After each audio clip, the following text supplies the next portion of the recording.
श्री गणेशाय नमः। वक्रतुंड महाकाय सूर्यकोटि समप्रभ निर्विघ्नं कुरु मे देव सर्वकार्येषु सर्वदा। या संत विचार चॅनलमध्ये आणि आपलं सर्वांचं स्वागत आहे। रोज नवनवीन व्हिडिओ पाहण्यासाठी आणि सबस्क्राईब करावं आणि बेल आयकॉनचं बटन दाबावं। कालचा विषय होता काम आणि त्यापुढे आजचा विषय आहे क्रोध। कारण गीतेमध्ये कृष्ण परमात्माने मनुष्याच्या मागे 3 दोष सांगितलेले आहेत। त्रिविधम नरकस्येद द्वारं नाशनमात्मनः काम क्रोध तथा लोभ तस्या देतम त्रयम त्यजेत। कारण हे नरकाचे द्वार आहेत 3, काम क्रोध आणि लोभ। म्हणून काम आणि क्रोध आणि लोभ या तिन्हीचं एका ठिकाणी असल्यास तर तो राहूच शकत नाही। म्हणून पण तिन्हीपैकी कुठला जरी अंश असेल तरी त्या मनुष्याला सद्गती प्राप्त आणि कधी होऊ शकत नाही।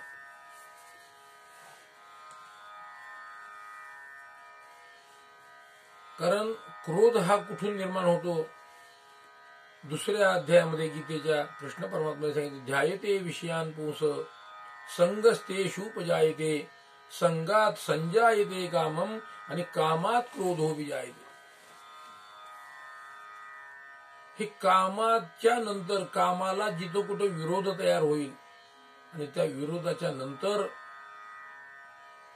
आणि हा क्रोध निर्माण होतो।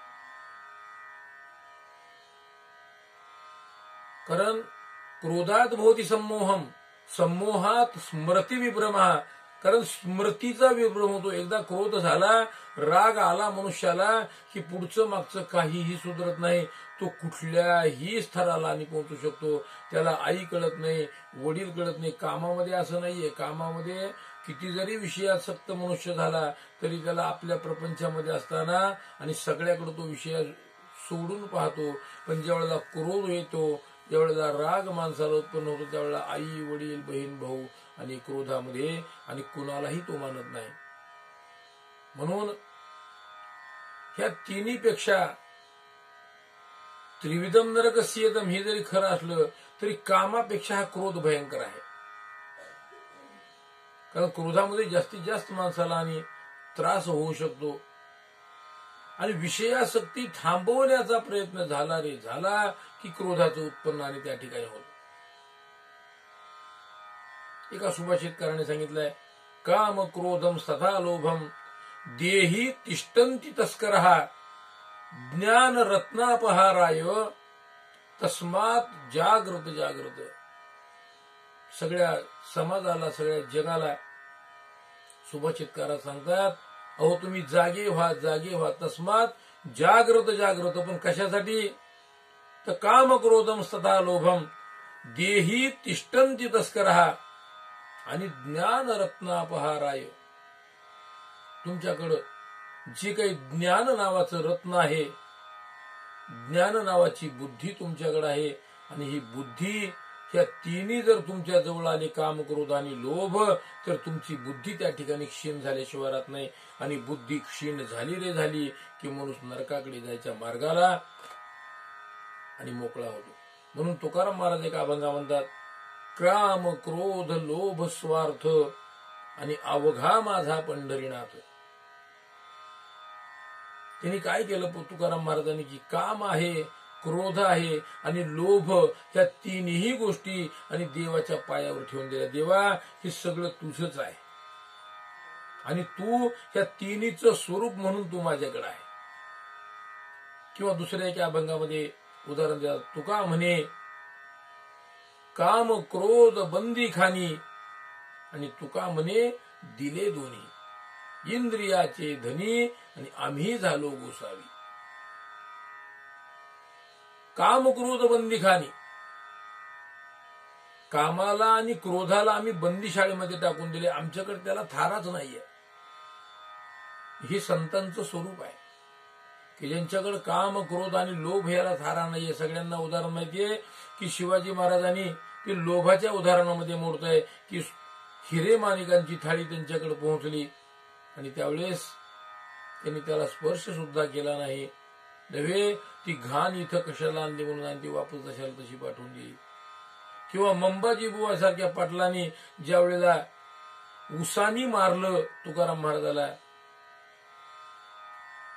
दुसऱ्या दिवशी सकाळी आणि मंबाजी महाराजांच्या घरी, पाटलांच्या घरी तुकाराम महाराज गेले, काल तुम्ही जे मला मारलं आणि त्याकरता तुमचे हातपाय दुखत असतील आणि मी तुम्हाला चेपून देण्यासाठी आलेलो आहे. तुमचा कमी त्रास व्हावा म्हणून त्याच्यासाठी मी आलोय.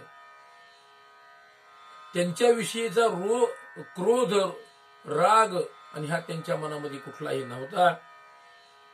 म्हणून इंद्रियाचे धनी आम्ही झालो गोसावी. आम्ही इंद्रियाचे धनी नाहीये. म्हणून कामाचं काल विशेष महत्व पाहिलं होतं, पण आज रागामध्ये पाहत असताना रागाचे धनी कोण कोण आहेत, रागानं कुणी कुणी काय काय केलं सांगतोय का. आपल्या पुराणामध्ये रावणासारखा विद्वान कोणी नाही की ज्यानं वेदाचे 4 खंड पाडले, विभाग निर्माण केले आणि महादेवांना प्रसन्न करून घेतलं. ज्ञानी आहे, पण ज्या वेळेला अंतकाळ जवळ आला रावणाचा आणि कामाच्या नादी लागून सीतेला घेऊन आला आणि सीतेला घेऊन आल्यानंतर ज्या वेळेला बिभीषण हा साधू संत आहे, रामप्रभूचा भक्त आहे, त्याने हात जोडून विनंती केली, हे महाराज आपल्याकडे काय कमी आहे, ज्ञानी आहात तुम्ही, एवढी संपत्ती तुमच्याकडे आहे, 33 कोटी देव तुमच्या घरी दास्यत्व करतायत आणि 80,000 स्त्री आहेत आणि त्याच्यामध्ये मंदोदरी सारखी राणी आहे. एवढा असताना आणि ती सीता कशाला आणली आणि ते वापस त्यांची त्यांना देऊन टाका म्हणल्यानंतर त्या कामाच्या आड येणाराला, विषयाच्या आड येणाराला आणि लत्ता प्रहारानं राजानं उठून मारलं, त्याचं नाव रावण आहे. म्हणजे खरं सांगणाराचा सुद्धा त्या ठिकाणी आणि मनुष्याला राग उत्पन्न होतो. कारण राग कुणाचाही चांगला नाही. इंद्रानं बृहस्पती गुरूंचा अपमान केला, बृहस्पती गुरु आणि रागानं त्यांनी त्याला शाप देऊन टाकला आणि इंद्राची सर्व संपत्ती आणि समुद्रामध्ये जाऊन पडली. सगळ्यांना कथा श्रुत आहे. परशुरामानं 21 वेळा आणि निक्षत्रिय पृथ्वी केली का, तर त्यांचे वडील जमदग्नी यांना सहस्रार्जुन नावाच्या राजाच्या मुलांनी येऊन मारलं आणि त्यांच्याकडली जी कामधेनू होती आणि ती कामधेनू हिसकावून नेली. आणि हे करत असताना रेणुका मातेच्या शरीरावर 21 वार त्या सहस्रार्जुनाच्या मुलांनी केले आणि त्या रागाप्रित्यर्थ 21 वेळा आणि क्रोधानं या परशुरामाने निक्षत्रिय पृथ्वी केलेली आहे. दुसरं उदाहरण सांगायचं झालं तर वालीचं आहे. कामात भोवती संमोहम, कामाचा भोगाच्या पुढे वालीनं आपल्या भावाला घराच्या बाहेर घाललं नव्हे आणि त्याला मारण्यासाठी सिद्ध झाला. म्हणून तुकाराम महाराज एका अभंगा म्हणतात, काया वाचा म्हणे आणि झाला विष्णुदास, काया वाचा म्हणे झाला विष्णुदास आणि काम क्रोध त्याशी बाधीच ना. जो विष्णुदास आहे त्याला काम, क्रोध आणि लोभ आणि कधीही बाधत नाही. म्हणून आणि आपण विष्णूचं दास्यत्व करावं म्हणजे नामस्मरण करावं. दृष्टांतादाखल आणि एक उदाहरण आपण पाहू. एकादशी व्रताचं महात्म्य करणारे, त्यांच्या नावावर एकादशी व्रताचं महात्म्य जमा आहे असे भागवतातील एक कथा आहे. अंबरीश नावाचा राजा आहे. आणि त्याचं एकादशी व्रत प्रसिद्ध आहे. दशमीला एकभुक्त राहायचंय, एकादशी निर्जळा आणि द्वादशीला दुपारी 12 वाजता पारणं सोडायचं असे त्यांचा नियम आहे. एका एकादशीच्या दिवशी दशमी त्यांची एकभुक्त झाली, एकादशी निर्जळा आणि द्वादशीच्या दिवशी आणि ऋषी दुर्वासा 1000 शिष्य समुदाय घेऊन आणि राजा अंबरीशाच्या आणि द्वारामध्ये आलेले आहेत. राजांचं यथोचित स्वागत अंबरीश राजानं केलं, पाद्यपूजा वगैरे केली. महाराज, आज माझं द्वादशी व्रत सुटणार आहे, एकादशीचं व्रताचं माझं उद्यापन आज आहे, तर तुम्ही आणि 12 वाजता बरोबर जेवायला यावं. ते म्हणले ठीक आहे, काही हरकत नाही, आम्ही गंगेला स्नान करून येतो. आणि म्हणून स्नानासाठी 1000 शिष्यांना घेऊन दुर्वास ऋषी गेले. आणि दुर्वास ऋषी स्नानाला जे गेले, बरोबर 12 वाजायची वेळ झाली. इकडे सगळ्या ब्राह्मण भोजन पंक्ती बसल्या, सगळ्या संतांच्या महंतांच्या सगळ्या पंक्ती आणि राजाने बसवल्या.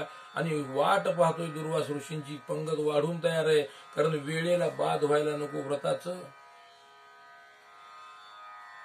उद्यापनाची वेळ आहे, व्रत सोडण्याची वेळ आहे, त्याच्यामध्ये वेळ होऊ नये म्हणून राजा दरवाजामध्ये तिष्ठत उभा आहे.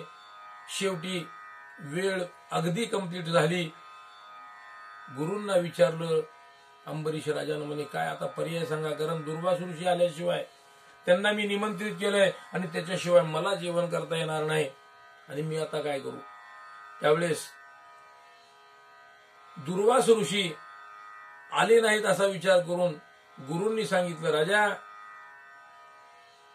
मुहूर्ताची वेळ जाऊ देऊ नको, पण तू काय कर, जर विष्णू परमात्माची पूजा केलेली विष्णू तीर्थाचं 3 पळ्या तीर्थ तू घे आणि तीर्थ घेऊन आणि तुझं पारणं सोड आणि पंगत बसू दे. दुर्वास ऋषी आले त्यांच्या सोबत आणि तू जेवायला बस. त्यांनी तीर्थ घेतलं आणि पुंडलिक वरदे झाला. सगळी पंगत आता जेवायला बसली.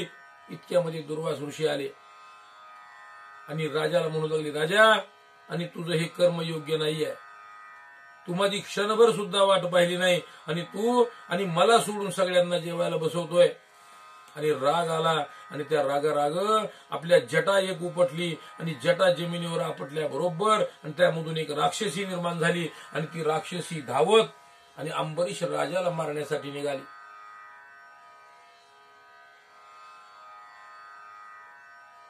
ह्या रागामुळं दुर्वास ऋषींना काय त्रास झाला पुढे आहे का, ही मारायला निघालेली जी कृत्या होती, राक्षसी होती, आणि ही जाग्याहून पळतीये खड्ग हातामध्ये घेऊन अंबरीशाला मारण्यासाठी. विष्णू परमात्माने जागेवरून पाहिलेलं आहे आणि क्षणार्धामध्ये तिथून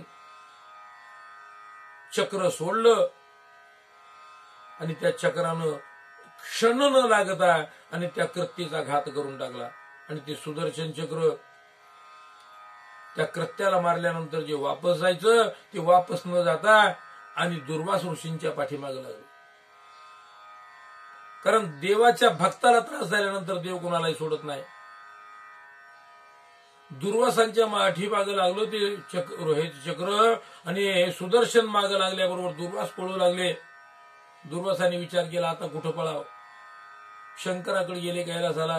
शंकरपती महादेव म्हणतात, बाबा रे, आणि माझं सुदर्शन चक्रापुढे काही चालत नाही, कारण ते विष्णूचं आहे. कारण ज्या विष्णूचं स्मरण मी 24 तास करतो आणि मी त्याच्या सुदर्शनाचं काही करू शकत नाही, मी त्यांना थांबवू शकत नाही. तिथून दुर्वास पळायला लागले. सुदर्शन चक्र पाठीमागे ब्रह्मदेवाकडे गेले. ब्रह्मदेवाने सांगितलं, बाबा रे, ती माझे पिताश्री आहेत आणि पिताश्रीच्या हातातलं शस्त्र सुटलंय, त्याला मीही आवरू शकत नाही. वापस तिथूनही पळत निघाले आणि विष्णू परमात्मा शेषशाही ज्या ठिकाणी होते आणि त्यांच्या दर्शनाला गेले आणि दुर्वासाने हात जोडून आणि विष्णूला म्हणतात, देवा, हे तुमचं सुदर्शन चक्र तुम्ही आवरा आणि मला वाचवा. त्यांनी सांगितलं, देवाने, दुर्वासा आणि ह्याला आवरणं मलाही शक्य नाही का, तर हे आता भक्ताच्या अधीन आहे. तू त्या भक्तांना त्रास दिलास आणि म्हणून तुलाही तुझ्या मागे लागलेला आहे. शेवटी तुला त्या अंबरीशाकडे जायला लागेल. म्हणून पुन्हा वापस दुर्वासा ऋषी तिथून पळत अंबरीश राजाच्या द्वारापर्यंत आले. तोपर्यंत 3 दिवस झालेले होते आणि अंबरीश राजा 3ही दिवस ऋषी दुर्वासा वापस येतील ह्या अपेक्षेने आणि उपवासी पारणं न सोडता फक्त पळीभर तीर्थावर थांबलेले. शेवटी दुर्वास ऋषी आले आणि ते सुदर्शन चक्रावर सांगितलं.